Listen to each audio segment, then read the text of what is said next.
Hera, goddess of women.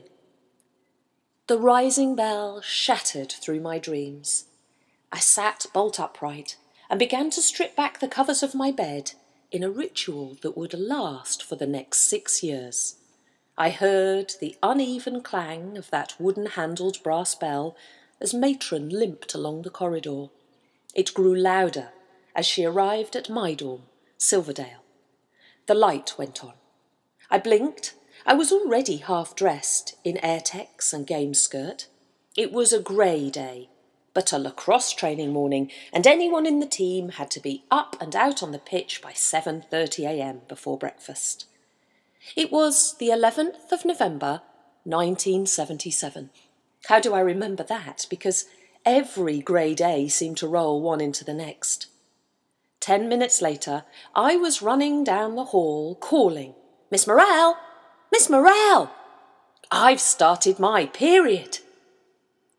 She took me quietly to the medicupboard and opened the doors slowly.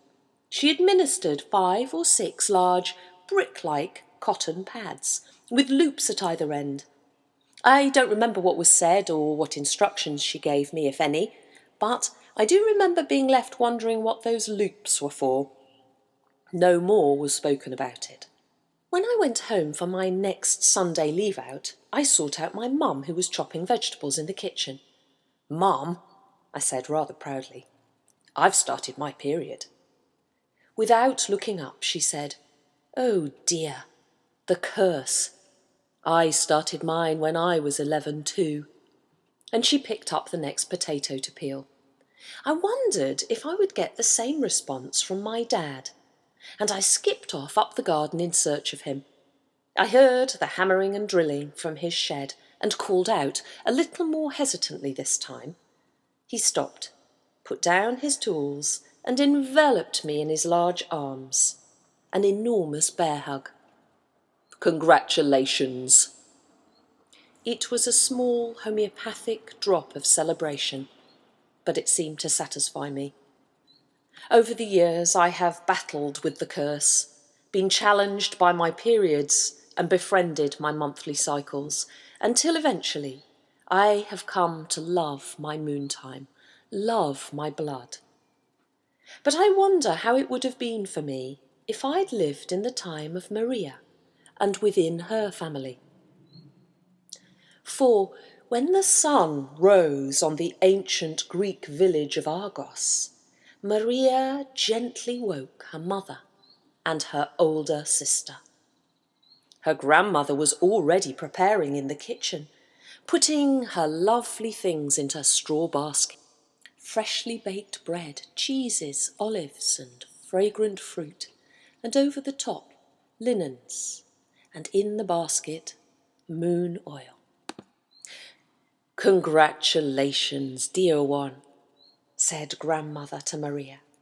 "Today you will have your first bath at Kathanos." Oh, Maria had waited such a long time for this day, and she could hardly contain herself, because each month she had had to watch her mother and grandmother, and most recently her older sister too, go with all the women of the village and take a walk on the day of the new moon. And she longed for a time when she too would align with Hera, goddess of the new moon, and flow with the other women. On the day of the new moon, the women would rise, gather together and walk through the village arm in arm, laughing and chatting, and they would walk down to the spring of freeing waters to take their ritualistic bath of renewal and enjoy a day of rest. They bathed with fragrant herbs and flowers, washing each other's hairs and drying their olive-brown skin in the sun. Then they gathered branches from the Lygos bushes and spread the leaves out in a circle. Lygos leaves brought down the sacred blood, sending it back to Mother Earth and cleansing their wombs. For the women of Argos menstruated together, in synchronicity with the new moon, and each month they honoured this special day of ritual and reverie. They spent the day in quiet conversation, speaking softly so as not to disturb the meditators.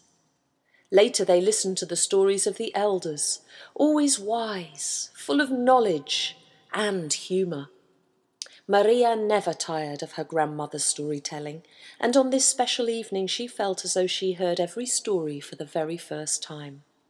In the shadows, Maria saw her aunt wandering alone, away from the group, and she asked grandmother why. "Ah," said grandmother, "Raphos is beginning to hold her wise blood inside her. She is preparing herself for a journey ahead too, my dear Maria." Grandmother left Maria and the others and walked quietly towards Raphos in the far meadow. She called, "Come, dear one. Pay attention now and relax. Focus, allow, observe, surrender. This change really deserves your full attention." And she continued, "If you cannot tolerate those around you, if they annoy you and make you angry, then go, my darling, with our full blessing, into your own quiet space, into your own cave. And if you feel called by death, do not mistake this as a call to take your own life. It is a call to embrace your eventual death as fully as possible, whilst living as fully as possible. The crone knows death, honours the gift of death. And as a baby crone, you will come to know the facts of life, one of which is that the mate and bedfellow of life is death. Facing one's own death, grandmother continued, whether real or symbolic, is an emotionally intense experience. "Dear one," grandmother said kindly to Raphos, "your egg basket empties, and as it does, your memory basket grows heavier. Memories are sweeping through you like lightning flashes, leaving you trembling, sweating and panting. Memories are weaving themselves into your days and shattering your nights. Fragments of your memory. Do these memories crowd painfully into your head, sending your heart racing and making you weep, leaving you wondering what it would feel like to jump off that high bridge? Take my hand, dear, dear one. Let us walk and talk." "Now," spoke grandmother tenderly, tenderly, "I see change has thinned the protective layers of your anger, fears, and your grief. You may feel that these feelings are out of proportion, irrational, insane even. But I assure you, they are only raw from neglect.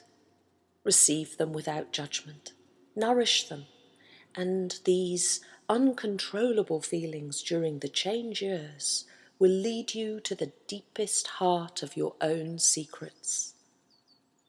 Grandmother sat with Raphos, meditating, in silence, aware that the unknowable was washing over, around, and through her daughter. The sun was beginning to set, and dusk becoming darkness, and the women gathered around a large, warm fire, singing softly, and their voices seemed to go travelling up to the heavens, calling down the moon, and Hera appeared above them as a pale slither of light. She gave her blessing each month to the women of Argos, and bestowed them with fertility of womb and field. And as Maria sat there between her mother and her sister with the other women, she knew that this night Hera would give her blessing to her. And she looked up into the night sky and smiled at her divine mother, receiving that blessing and feeling like a goddess for the very first time. As Raphos was surrendering her blood, Maria was experiencing her first, and the women understood completely the infiniteness of their own matrilineal line. And so now here am I, with my daughter Sophie, who's 11 years old and on the cusp of something new, and I'm wondering how I can celebrate with her first maiden blood. It's a particular tender and bittersweet experience for me, as I'm preparing to hold my wise blood inside me. I experienced recently my very first lightning clap of memories, which swept over me, leaving me trembling, panting, and drenched.